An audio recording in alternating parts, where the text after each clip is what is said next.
Hello, everyone. Welcome to Time 3 Podcast, episode 253.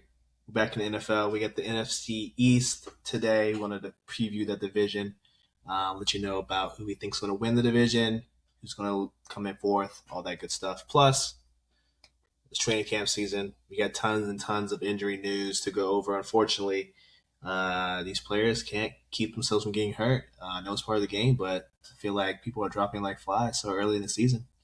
Got a couple injury news to go over, plus one signing and one extension that we did not see coming. We have to go over that too. So, with that being said, guys, stay tuned.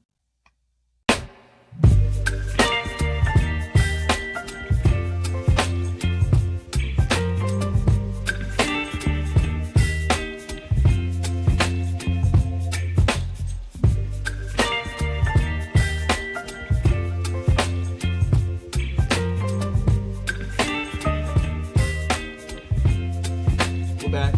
Let's hop into this.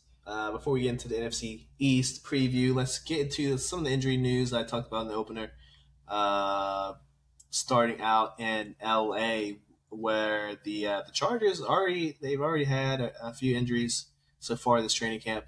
But now they're unfortunately, I feel like it's going to be someone from the offensive line every single year that gets hurt, and this time it's their center, Tyler Biadasz. I think that's how you pronounce it, Lawrence. He is out after I guess damaging his ACL during that joint practice with the 49ers the other day.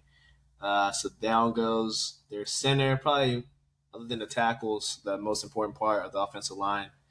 The Chargers have had troubles keeping the offensive line afloat. How do you feel about this one, Lawrence? Does this jeopardize the Charger season at all? Yeah, I think it does. I mean, we had Jacob up in here saying that all they need is to give Herbert a line so he can prove to us that he's not you know kind of some cheeks. We were saying Herbert's never proved anything, and we'd like to see more. Um, and this just kind of goes against that flow, that riverfront. Um, I mean, honestly, I think I think it's pretty huge. I mean, I don't know how to sugarcoat it. I mean, he's supposed to be your starting center. They went out and got this guy and paid him money. He was probably one of their top of their list because, like Jacob said, like Herbert had a broken finger last year. Yeah, You had to give your guy, especially some time to throw the ball, and one of the ways to get some time to throw the ball is have a good snap, be able to move back in the pocket, and I mean, I don't know how much of a hit this takes. Like, they still have Slater and all on the two ends, but like that's your center, and like I don't know, you don't believe you'll lose your center in preseason, let alone training camp. Well, not even training camp, but like just in training camp in general. Because I mean, I don't think that the centers and like the rest of the O line have to go through crazy rigorous activities during training.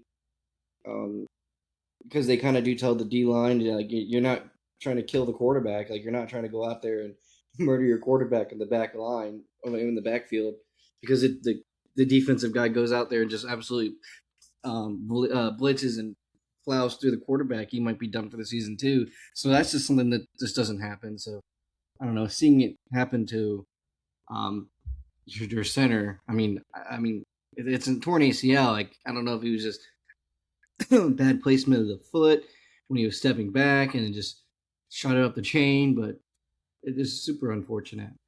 yeah, very unfortunate. Hate to see injuries happen, especially so early into training camp. They're just getting into week two activities here, so I hate to see it. Also, hate to see Texans receiver. I feel like Texans the same problem, but with the receivers, they always get hurt. Now we got Jaden Higgins, who had a great rookie season last year. He's out. He's out for the season. Tore his ACL during practice.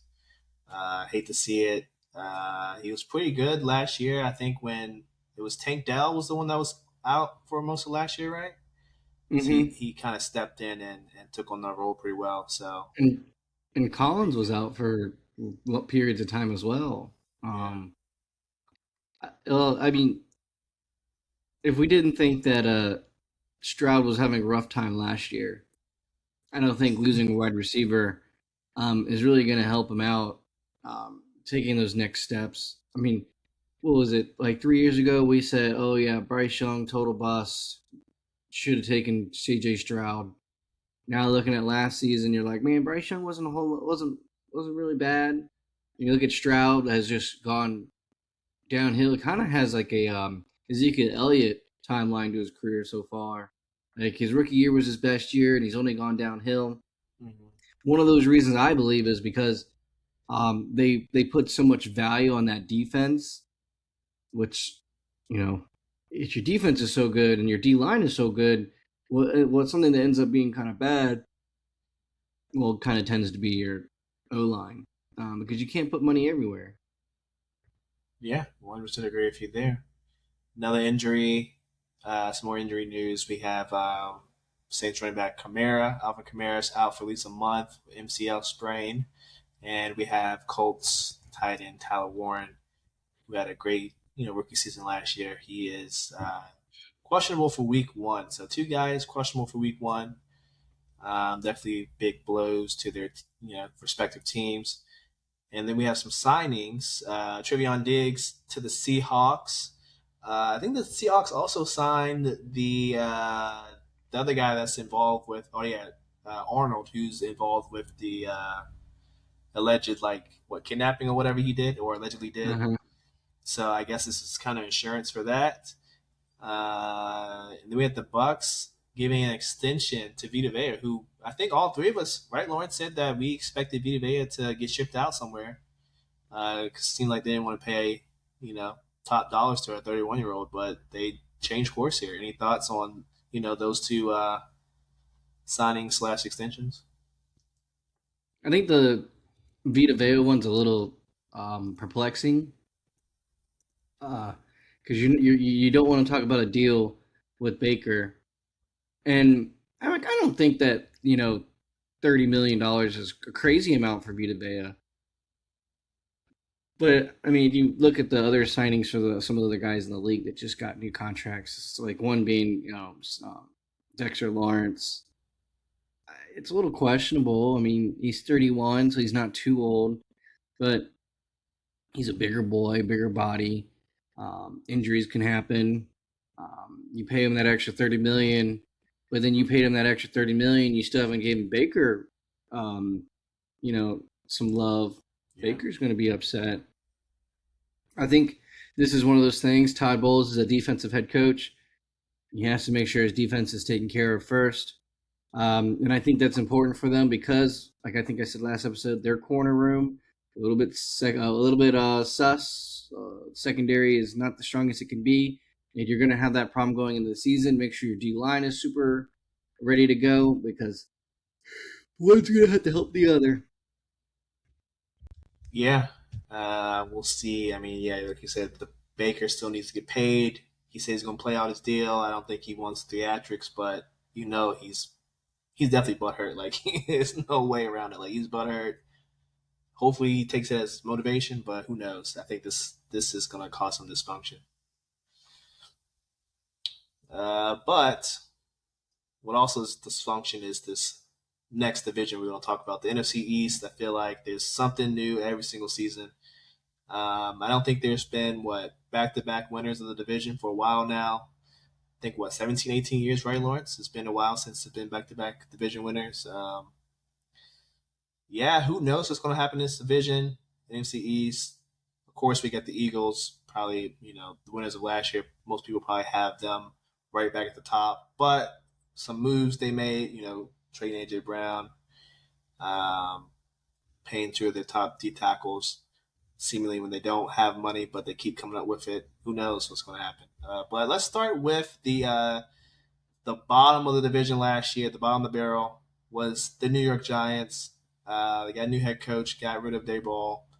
They had two top 10 picks. I think 5 and 10, courtesy of Cincinnati, because they traded Sexy Dexy to Cincy.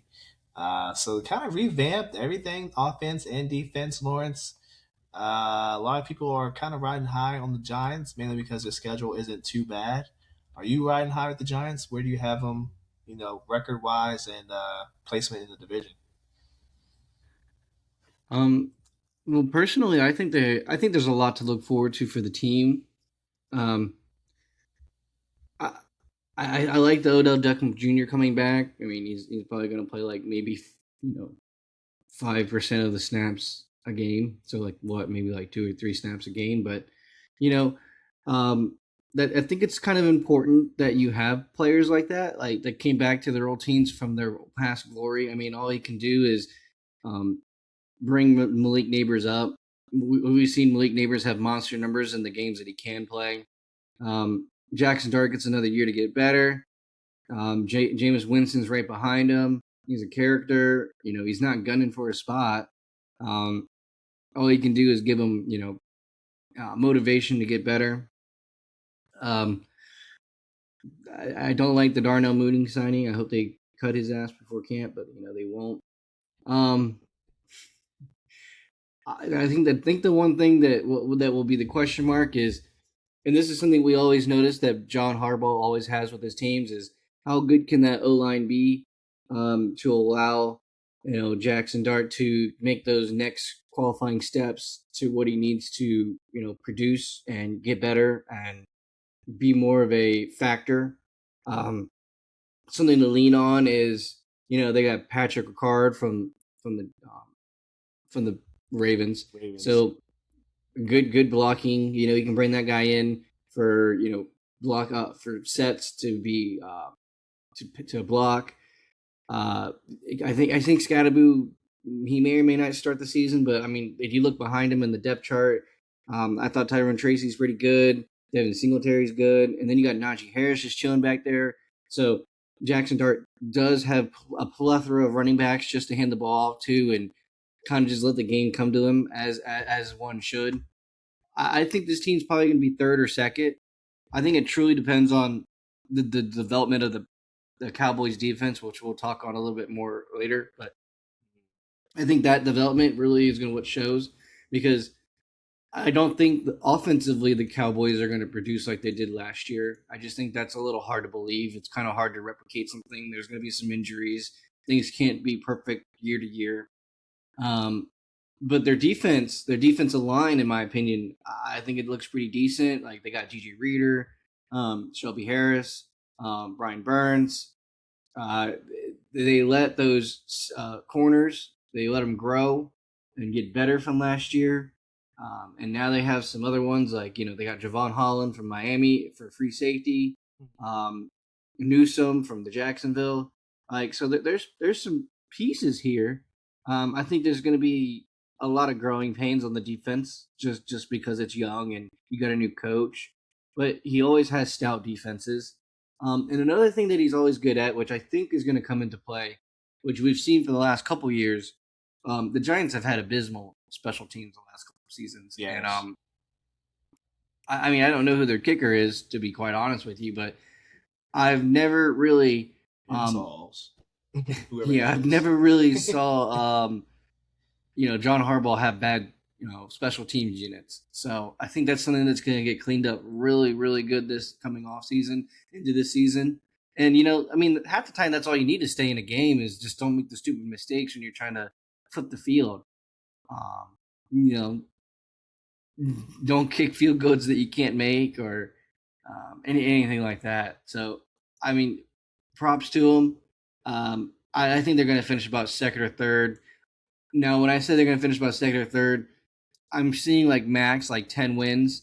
Like their schedule is easy, but I also believe that some of the lower teams that we think that they're just going to have a chance on, I think they have a little bit more. I think they've grown a little bit more. Like I personally believe the Titans are not going to be a pushover at all this season. And that's going to be Dable. He's the offensive coordinator for that. So it's basically his old team that he's going to be playing when they play him. Um, so, but there's one thing that we can always assume is John Harbaugh is going to be close to that playoff, and he might be a little short. He might have 8 or 9 wins, which I'm probably going to put him about 9 or 8 wins, which would probably be second or third in that division. But I mean, that's a good turnaround from what it was last year. Yeah. Um, I could definitely see the Giants being third or fourth. I think I'm going to compare them to the Saints, how I did last episode. Like they got the biggest boom or bust potential to me, especially with bringing over John Harbaugh. Like if he can get things to gel well, and if Jackson Dart doesn't find himself in the blue medical tent every single game like he did last season, then they got great chance to win 10 plus games, right, and be near the top of the division, up there with Philly and potentially the Cowboys, right? Or they could bust. Let's say the injuries, pack up kind of like they did last year. Jackson Dart still, behaves recklessly with the ball in his hands. Scatterboo, maybe if he doesn't come back 100%. A lot of ifs, a lot of ifs. And I know Harbaugh brought a lot of his Ravens players over just to kind of bring some familiarity with him. But this team was honestly pretty lacking on offense last year. And I know they got Neighbors back. They brought OBJ back for the good vibes, I guess. But to me, it still seems like they need a little something more. So it comes down to, can they put up points with what seems to be pretty limited ammunition here. So I got them finishing fourth. I think the Commanders finish a little bit higher. Let me give a little bit more hope in the area team, I should say, not the home team, but the area team. So yeah, I got the Giants probably. I can see them getting 6 wins at least, but definitely they can boom and get 10 wins easily if everything goes their way. I believe Jacob has the Giants around 8 or 9 wins, so he's more with you, Lawrence, than I guess with me. I mean, I think they're gonna be decent. I just believe the coach is gonna bring something that just hasn't been there, which I think is just like a leader. Um, I'm not saying Brian Dable is a bad coach. I think he's a really good offensive coordinator, and I think there was proof of life in that in his first season when he literally changed the offense and they were winning games. But then you have to be able to put everything together um, while you do that, and I just think that was something that he was just not able to connect personally. And I think Dable's in a better situation now. He's offense coordinator for the Titans. He's been given, a prospect in Cam Ward to change and, build around. And, you know, the Titans they're not in like salary cap hell. They're just chilling fine. There's a lot of moves that they can make. So, you know, I personally don't believe they're going to finish in last because I think the next team that we're going to talk about, which is going to be the Commanders, I believe they're going to be the ones that are going to finish in last. Um, and and I guess I'll just start talking on that because I brought it up.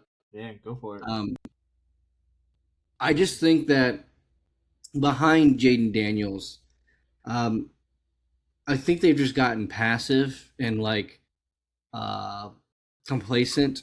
Like there's been no movement within that QB room. I mean, they drafted a guy from Minnesota this year. I guess that's cool, but like they don't even put Sam Hartman in preseason games almost. Like it's just like he's there just to be a pretty boy. That's a like I don't ever see him do anything. Um, no offense, but like Mariota is getting up there in age.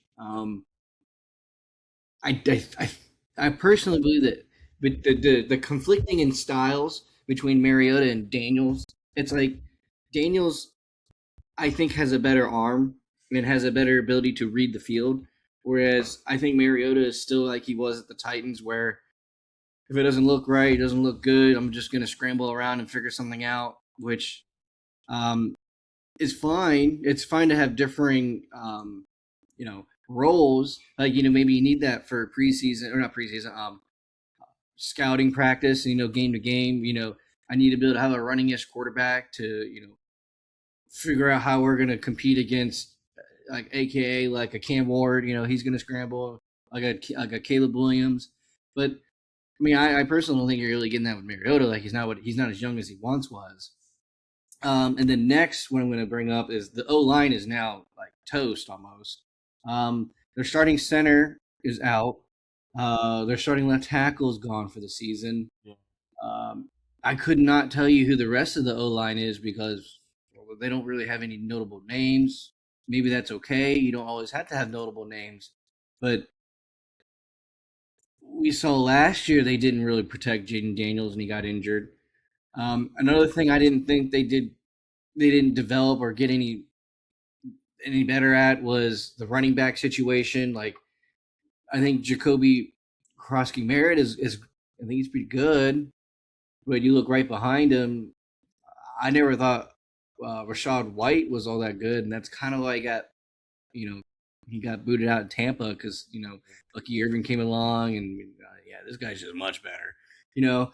So maybe that's a good backup, but like if you were just gonna do that, like McNichols was right there, he was making moves last year for you. You got Caton or Katron Allen, like I don't, let's see where that can go, but your running back didn't get any better. Like there's no dynamicsy to it. I think one thing that was good when they had Eckler was that's an amazing, catch out of the backfield running back. Yes, yes. Rashid White, or sorry, Rashad White does not catch out of the backfield. That man is a running up the middle kind of guy. Tackles, yeah. Straight up old school running back. And then I'm just going to bring it up. Like this was like one of the oldest teams last year. I mean, like you don't just get like super young over one off season, and they didn't bring a whole lot of players in to make themselves younger. So all they did was get a little bit older. One big thing that I will say is tight end situation. Big red flag question mark. Like Zach Ertz was like the end all be all. Third down, you don't know what to do, Zach Ertz. We're in a tough situation. I don't know what to do, Zach Ertz. That man would get like 6 minimum catches a game. Now they got Chig Okawanku. I know I butchered that, but I know he played at the Titans last year. I know he was pretty good, but he was not an every down tight end. He was like a big splash play tight end. And then you got John Bates that says he's out. And then you just got a bunch of guys right behind him that you don't know who they are. So tight ends are kind of like those, those I don't know what to do. I'm just going to dump it off. Like they're my safety valve. That's the word. They're my safety valve. And I think that was something that, that coordinator or not coordinator, quarterback Jaden Daniels really, really, leaned on was the safety valve of Zach Ertz. Now you just didn't replace him at all. And you literally just went out and got a, flashy tight end. I can tell you right now, Chig is not one of those blocking tight ends. That was not his role at the Titans. If we can ask Tony Pollard right now if he was a good blocker, I can tell you right now, Tony Pollard would not agree to that. And then I don't know, Dotson left you, and then you really personally didn't get much better in the wide receiver room because, yeah, I know Stephon Diggs he's a big name, but he also comes with a lot of baggage. You don't like Traylon Burks, De'Ami Brown? The problem with Traylon Burks is that man gets hurt every single season. This is true. Every single season. That man has never played more than like 3 games in a season. Like doesn't even matter the people behind him, like Van Jefferson, dude. That guy's been washed out of his prime and like for like 3 or 4 years now. He's old. Luke McCaffrey. This is one of those things that just goes to show you about the Commanders. We've never even seen what Luke McCaffrey can be because honestly, even when he's not hurt, they barely give the man the ball anyways. Yep. And one personal thing is Terry McLaurin. He does a really good job of getting the deep ball. Does an amazing job of getting the deep ball. We just talked about how the O-line didn't get any better and they lost their left tackle and, center. So how are they going to get Terry McLaurin that deep ball if he's only going to be doing 3-step drops and has to get rid of the ball within 3 seconds? I don't care how fast Terry McLaurin is. He's not getting a deep ball in 3 seconds. And I don't think Diggs adds at his age aid to the deep ball. And Luke McCaffrey's just a slot guy anyways. So I think this is one of those things that you can easily put a safety shadow over the top for McLaurin and call it a day, like game to game. Like it's gonna be one of those things. Like I'm gonna ask you to beat me with your next best wide receiver, which is gonna be Diggs. Which we saw what he could do with New England, but I think the headache that he brings in is a lot less to be desired. I haven't even brought up the fact of the defense. Um, that was not very good last year, and I don't really have much to bring up on the defense because they literally changed a lot of the defense by bringing in players. Like they brought in a nose tackle from Houston, Tim Settle. I don't know who that is, but Houston had some pretty good defenses. Um, they brought in, let's see, Oh, Owe Odafe. yeah. Remember he was on the Ravens, got traded to the Chargers, and then Oh he yeah, yeah, signed yeah, with yeah. the Commanders. Yeah. Yeah. I mean, it's kind of questionable that he's been on so many different teams so quickly, but maybe it works for him. They got Sony Styles, a middle linebacker. That's gonna be one of those big things. Is how quickly can you get to be the middle linebacker? Is he going to be the field manager straight off the rip? Um, are they going to have like the free safety or strong safety? I, based on my knowledge of Frankie Louvu back in Carolina, not really the play calling, field manager type in the backfield. So maybe Kavion Chasson, just Chassion. Ooh, I probably messed that up too. Yeah. Maybe he's going to be the play caller back there. I don't know. We knew all last year that the corners were abysmal at best, and they really didn't they didn't add to that much at all. Yep. I mean, I think Amik Robertson from at it's going to be the nickelback is going to be a lot better because he came from the Lions, and I thought he was very promising with the Lions. But like overall, the rest of them, like no offense, I watched Mike Sandstro look pretty bad last year. So, He's and god then awful. one thing we know is they cut Jake Moody, so he's no longer the place kicker there. They got rid of him, just like I don't know, like I think it was this morning or yesterday. Yeah, a few Um, days ago. Yeah. we don't know who the kicker is going to be. You don't have to worry about punter because Tress Way is going to retire there. But that's not something you want to go into the season not knowing is who's going to be my kicker. So no offense, but I'm going to probably have the Commanders tapping out about 7 wins, eight, Oh. 7 wins. I think they're going to be the bottom of the division, and I think this is one of those things where we saw like 2 years ago when they made it to the NFC Championship game and they bloomed early, and I think that's kind of been their downfall. No, I agree with you. That's been their downfall. Remember, they traded a bunch of picks for some of these guys who still aren't there. What's his name? The corner. He's not there. I'm blanking on his name, but they got that corner from the Saints. He's not there. Spent the first round pick on him. They spent first round picks on other players. Uh, yeah, I don't know. I think for me to have them in third place, Lawrence, I'm banking on Jaden Daniels having a great season, having a bounce back season.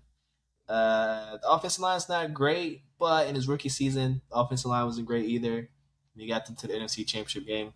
Now, will they get back there? Probably not. I think the Eagles and the Cowboys are clearly better in this division, but I will say having Diggs paired up with McLaurin, hopefully they give Luke McCaffrey a chance, and you got a better pass catching tight end, like you said, but he's mostly a big play type of guy. Hopefully that's enough to kind of make this offense back to being explosive. It comes down to just protecting Jaden. And right now, it looks like that's going to be quite a challenge. Coleman's filling in for Larry Tunsil. He was the left tackle 2 years ago before they traded for Tunsil. So some familiarity there, but the rest of the offensive line is kind of at best, kind of meh, very mid. So we'll see if they can pull it together. I got the Commanders. I know their schedule is kind of hard according to some of these schedule analytics. They're right behind your Panthers, Lawrence. Like that'll be like the fourth hardest schedule. I'm banking on Jane Daniels having some magic from his rookie season left over. I got him about 8 wins.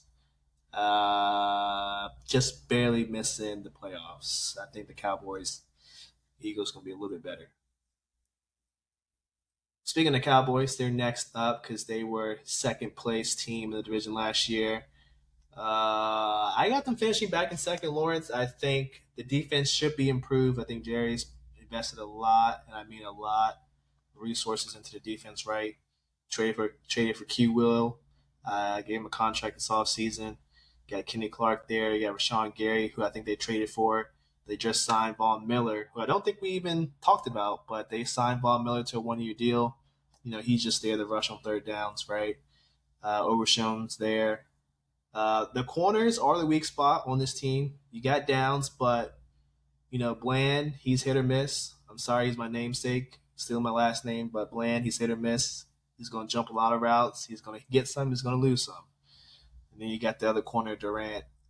He was okay last year, but I mean that's not saying much. So, what Lawrence, you're banking on the offense to just outscore people in the defense to be average this year, and hope that gets you to 10 wins. That's what I'm thinking for the Cowboys. I don't know if you have similar thoughts. Like, let's see. Well, the problem with the Cowboys for me is I don't think they really changed a whole lot on the defense to really grow. I think they really believe that the players they have are gonna take that next step forward. Um, my only problem with that is you're banking on the development of the team, and you're also believing that your offense is going to perform the same way as it did last year. Yes. Um, and here's one thing that I get bugged out when teams do this. But you look at the Cowboys; they didn't change anything about their offense. Same O line, same wide receivers. Um, One thing I was going to say is I think it would have been really great for them to expand on wide receiver number 3. Now I get it that CD and Pickens are just so amazing, and the problem I also believe is they're both almost always lining up on the edge, outside the stick, not outside the sticks, but Outside outside the the numbers. lines Yeah. on numbers. It'd be nice to see kind of a shifty guy in the middle. I think they think Flournoy Ryan is gonna take that over. I think they banked on Turpin doing that, but he doesn't have hands. Um, Gadget guy. I don't know. I think I would have liked to see a little bit of development in that wide receiver spot right there because it can't be but so hard to go out there and just get a good slot guy for cheap. I mean, there's plenty of them around.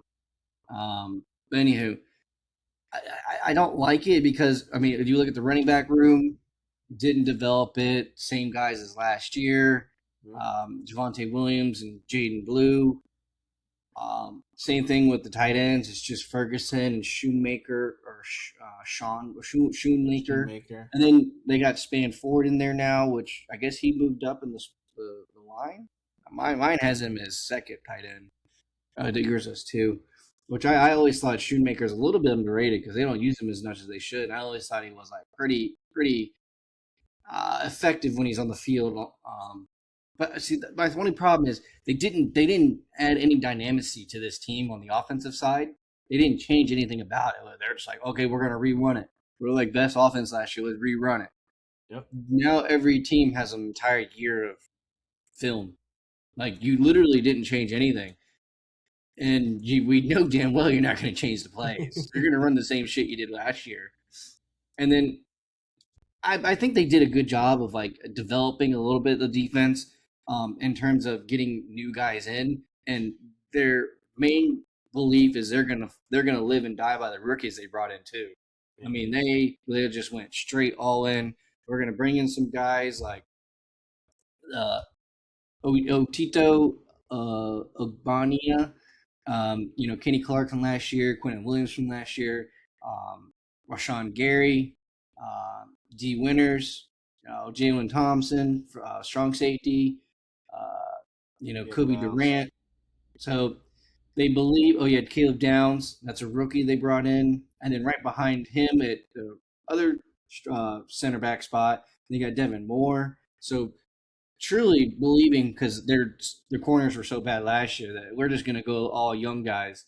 And if I remember correctly, the Giants did this same method like 3 years ago, 2 years ago, where they put two rookies, started the year with two rookies. And I know they're not starting two rookies because they still have DeLon Brand there, but they just started two rookies and called it a day and saw what happened. And I'm pretty sure they got torn up multiple times. Um, and I think that's what I'm having the problem believing. I think this team's going to finish about third. I, Oh, I think I think that I think their schedule's a lot harder than people give it credit for.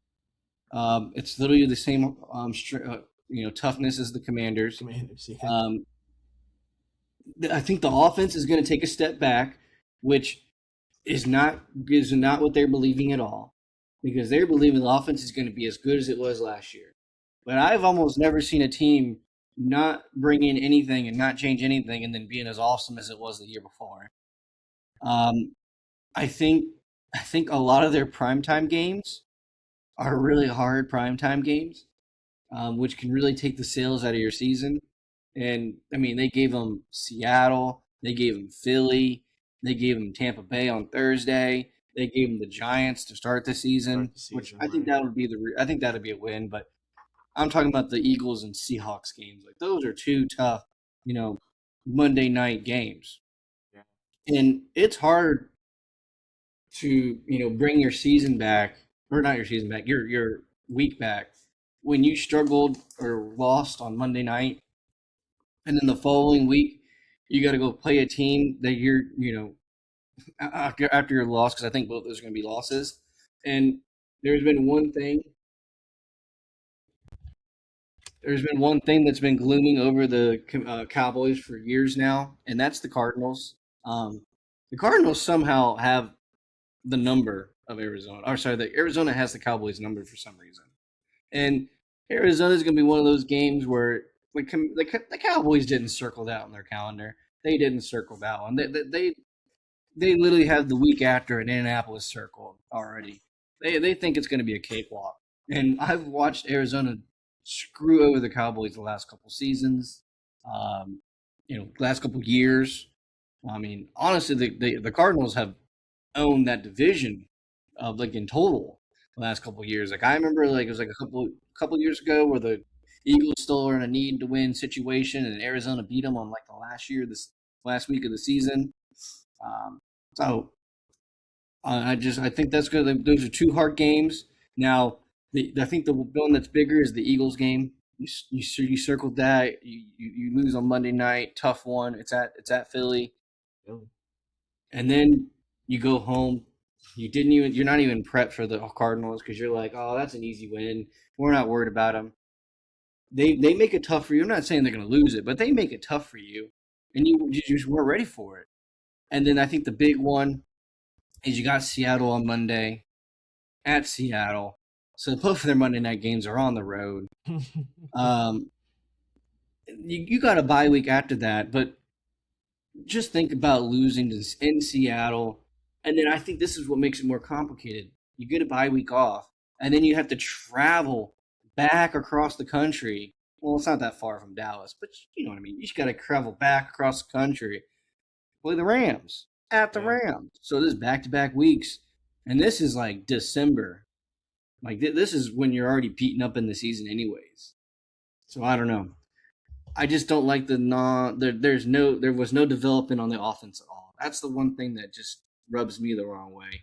Like I'm not even asking for a whole lot. I'm all I asked was like a new slot receiver, so we can like have a few more routes in the arsenal. Nope. And no offense, but what's his name? Dak Prescott went last season uninjured. The whole time. CD Lamb, a few injuries. Pickens, pretty much uninjured the whole time. What are the odds that those things all line up again? Just what are the odds? Because you didn't add anything behind them either. You're like, no, no, no. Everything we got, we're gonna run it back. Everything. Yeah, you made some fair points there. Definitely could see how the Cowboys season ends up how you explained it. So I don't know. We have to wait and find out, I guess. But we got top of the division. They won the division last year, the Eagles. Um, what is it to say about the Eagles? I feel like it's the same thing every year. They find money to keep retaining their guys. They find money to steal other people's guys. They always find steals in the draft somehow. And I mean, that's how this past all season went. They got Malachi Lemon. They re-signed Carter and Jordan Davis somehow. Uh, they get Rick Woolen. Um, they have to pay Mitchell and Cooper DeJean soon. Like, I don't know. The Eagles, they seem to always be a powerhouse team with loads and loads of money somehow. Yeah, they trade AJ Brown, but seemingly they have a good replacement in Lemon. Um, and Wicks isn't a bad receiver at all. They got Hollywood Brown in there in the fold as well. So give it to you first on this one, I Lawrence. Do you mean, I have don't the even know if Eagles any number of that one? matters. They just run the ball all the time, and I think that's good. I do have the Eagles winning the division. Um, that's unfortunate because I don't think the rest of the division is all that good. Mm, Um, I do believe though that this is going to be a downward spiral season for the Eagles. I mean, it literally only goes one of two ways. There's one of the reasons I say that is like there's no way they can just keep making this money shit work. Like personally, like someone's got to just stop bullshitting with me. How do they always have money? Yet we yes. always are like, dude, they just paid this man and they paid this man. And yes, a few of them walk, but for the most part, it just seems like they always have guys ready at the ready.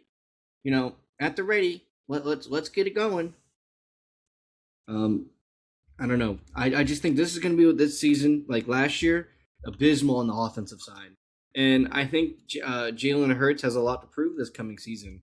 But the problem is, I think they're really set in their ways of how they do things. Like, um, the running game is going to be super efficient. I think Tank Bigsby, the steal in which they were able to get him for basically what like a fourth round pick or a fifth round pick, might have even been like a sixth round pick. The steal that they were able to get him for because, um, you know, Jacksonville had so many weapons already. Just for them to get rid of what's his name, ETN at the end of the season, anyways, just for them not to retain him. Um, and they had Tanks Bigsby just waiting there at the ready to take over some responsibilities. And then another thing is like this team is constantly pushing money down the road. Like, oh, these guys are gonna have to get paid like 3 or 4 years from now, and then we getting pay cuts, so then another guy has to get paid, big money in 3 to 4 years from now. It eventually comes up to bite you. And I think within like 2 seasons, we're going to be seeing the Eagles be a little bit like the New Orleans Saints at the current moment, trying to refigure how they're going to do everything. Um, but yeah, I think this team unfortunately wins the division, um, just because the rest of their division is just not, I think, up to par with where they are, which is no fault in um, those teams. Like personally, like the Giant for the Cowboys, I mean, they did. I think they did a lot of steps on the defense, bringing in guys. I Yeah. think their only problem is they didn't bring anything offensively. Um, Personally, for the Eagles, this is also one of those things. Like they really didn't bring anything in either. They really didn't change up anything. And then somehow, some way, they're able to bring in. The pieces they do bring in are just huge assets, like huge assets. Like how did Tyreek Woolen join this team? Like how did the league allow this, you know, like motherfucking to happen? And they already had two, golden gooses, um, sitting there at corner. Yeah. But where did he go? I was about to ask you, because I was going to talk about their safety, because I always thought he was a little underrated. Blankenship. Where did Blankenship go? I didn't even know he left. Yeah, Just he's one of find the that. guys that they had. I mean, they Maybe occasionally because you have to can't let pay people anybody. go, but it's usually Oh, the guys they figure they can, afford to let go. he's on the Texans. Oh, that's a good one for the Texans. I'm not gonna lie, that defense was already good enough as it is. Mm. And hear me out too. I think Jake Elliott has a stinker year too. Oh, He okay. he he has he never has back to back good seasons. That's on record. You can just look at his performance record. And I think it was like 2 years ago they were really willing to cut his ass. Well, I think we're both in the same boat here. I got the Eagles, of course, winning the division. I don't. Honestly, I feel like they're gonna be a little bit better than they were last year. I think they'll get the offensive coordinator situation uh, in a better spot. I think if they can get some complexity to the offense, because last year, like literally, I was on my couch and I could tell you what they were running. So hopefully, with the new offensive coordinator, they bring some complexity. They give the shine to Devontae Smith and this rookie, Makai Lemon. Let them kind of cook there. Let Jalen Hurts and Saquon kind of get back to what they were doing. Because I feel like last year, honestly, Lawrence, they were kind of forcing the issue of AJ Brown. Like I don't think they wanted to trade him, and to appease him, they kind of forced a lot of things, and it was just very, I don't know, it was very awkward, it was very predictable. And I think that kind of got in the way of their success. They brought back most of the defense, plus they added a little bit there. Um, yeah, I don't see how they don't win at least 11 games. Like looking at the strength of schedule is what, the eighth easiest, or yeah, the Yeah, eighth hey, easiest. I just have a question of they've been good every single year, and they got a first place schedule, Yeah, they have the and eighth somehow, easiest. and somehow their whole division, which finished behind them, has harder schedules than them. Yeah. I don't understand. I truly just don't understand. Well, And I that's kind of the agree with you Kansas with the City win effect, right? loss at 10.5. Yeah. Yeah, that is a Kansas City effect, but we haven't been seeing Kansas City getting the same kind of love. Yeah, I don't know. It's tough for me to see the Eagles losing, or I mean, not winning 11 games. I mean, you look at the schedule. It's the division's bad, like we already said. So that's probably 5 to 6 wins there, and then you look at the rest of the schedule. They can beat a Tennessee. They can beat a Arizona. I'm sure steal a couple wins. Like they'll beat the Pittsburgh. Uh, you know, this little stretch here, toss up between all these teams. Your team, Jacksonville, LA. Like I don't see how they don't win at least 11 games. Fair enough, but I I think this is also good. I think it's going to be telling though. Um, I think we're going to find out whether or not Jalen Hurts is the guy for the future for them. Even though they paid him, if he just doesn't go out there and look um, confident Confident, yeah. and like throwing the ball, you're not going to keep getting away with the whole tush push. And honestly, the fact that he hasn't gotten injured on the tush push yet, like, I'm sorry, but as a defensive lineman, he keeps doing this shit to me. I'm just gonna like put a put a freaking knee in his back and hurt his kidney real quick. Like, come on, can't keep getting like it's like one of those things like you can't keep getting away with this. Certainly do. Definitely do.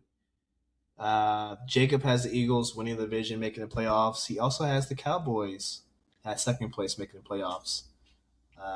Has the Commanders right there with the Giants. He has the Giants at third. He has the Commanders at 5 wins. So he's agreeing with you. He has the Commanders in last place in the division. So we'll see. That's our NFC South division preview.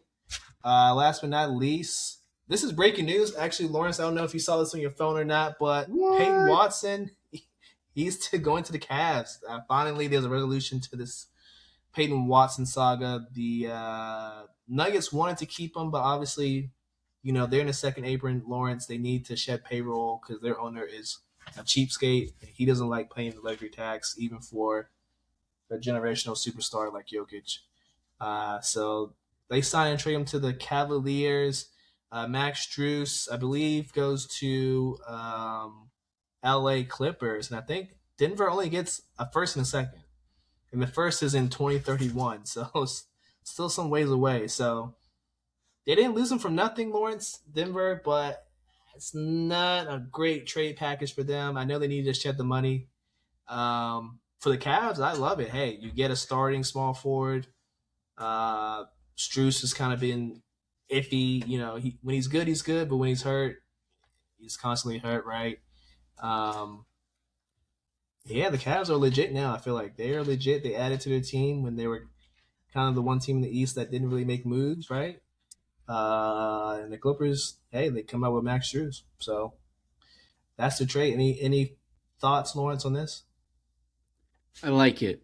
Um, I didn't think like Struess added a whole lot to what they were already doing. Yeah. Um, in the Cavs. Um, I don't know how the two twin tower things is going to work, but honestly, having a dynamic weapon like Watson along with Mitchell, who would be? I mean, is Mitchell still the point guard? Because um, Yes, James I Harden would technically kind of. is. Oh, James Harden is still there. I thought he had already walked away or didn't resign, or it was only like a 1 year deal. But no, that makes sense. Um, because what I was gonna add is like I forgot the guy who played point guard for him during the playoffs. I think it was I thought it was Sam Merrill that was playing point guard at some You're points thinking during the of playoffs. who's the guy that keeps getting traded? Uh, Schroeder? Schroeder. Schroeder. Yeah, he played point guard a lot during the playoffs. Nah, I remember Sam Merrill Uh, having they that still got ball in his Sam. hands a lot of. Yeah, I was gonna say like this kind of addition, like this allows you to kind of have a Merle and just kind of just chill at that as your point guard. I mean, hell, we watched who was well you know this the Heat. The Heat won a championship with Chalmers, Mario Chalmers as their point guard, Point guard. Yeah, and for by all sure. means, like he was never a slouch. He was also never a top tier guy at all. He just all you gotta do when you got all these different kind of weapons at your disposal is know how to get rid of the ball in good placements. I agree with you on that one. Also, breaking news: Cavs trade for Cam Whitmore. So the local team, the Wiz, are sending Cam Whitmore to the Cavs. Let me try and get more info on this. This just came in 3 minutes ago. I wonder if they're going to loop this one into the trade. It might be. It might get looped in. Let's see. Where's Shami? Shami. Where are you? Uh, anyway, Cam Whitmore is going to the Cavs. So great deal. I feel like it's another great deal, right? Cam Whitmore. I don't think he was going to play a lot on the Wiz, Lawrence. I don't even think he might have played a little bit last year, but the Wiz, they got so many young guys. Plus, they're looking at DeMar DeRozan as well. So I don't know if there was going to be room in DC for Whitmore to play. He's a promising young player. I don't know if you have any thoughts to that. Yes. Why can't I? Um. I mean, I like it for the Wiz. I think they need to keep the young talent moving um within your lineup. I mean, you already brought in those old vets to uh help them grow and help move the ball around and I don't know add some different maturity to it. I think I think the one thing that the Wizards are still going to be blinking on is how to play defense. I think that's just Yeah, something that has not been addressed, nor will it probably be addressed. yeah, I agree with you there. They still need some defense, even though they got AD and Alex Starr there. So yeah, we'll see. We'll see. I believe Trey Mann is also involved with this somehow.